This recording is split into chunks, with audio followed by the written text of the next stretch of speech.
For the purposes of Bio 30, it's not as important that you memorize all of the steps of mitosis and meiosis.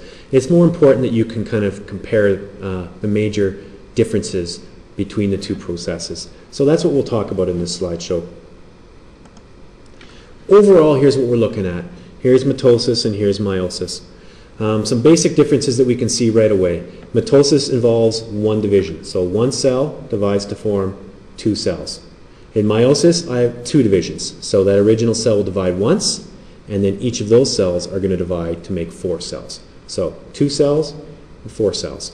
The other differences are, in mitosis, I make two cells. In meiosis, I make four cells. So if I had 10 cells and each one went through mitosis, well, each cell makes two. If I had 10 cells, at the end I would make 20 cells. If I have 10 cells each going through meiosis, well, each cell makes four cells. So if I had 10 cells doing meiosis, I would make 40 cells. Another really important difference here.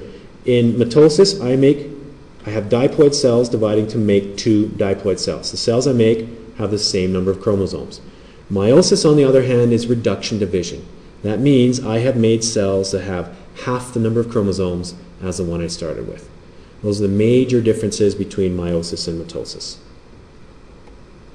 Oops.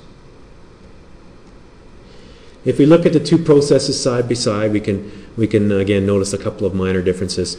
We can see in mitosis there's just one division. So I've got two chromosomes in this cell. When I'm done, I'm expecting to make two cells, each with two chromosomes. So the chromosomes double, they line up at the midway point, they're pulled apart.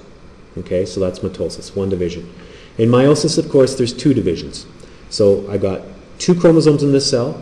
At the end of meiosis, I'm expecting to make four cells, each with half of two, so one chromosome. So chromosomes double, and then here this is synapsis, okay, so the chromosomes have come together, each chromosome has found its partner, and when they do that, chromosome crossing over can occur. We can see that the chromosomes are actually going to trade chunks of DNA. We can actually see that here. We can see that blue chunk and that red chunk have actually traded places.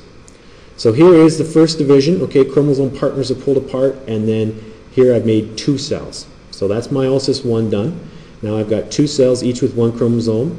Chromosomes will line up at the middle point of each cell and will be pulled apart, and at the end of the day I'm going to make four cells.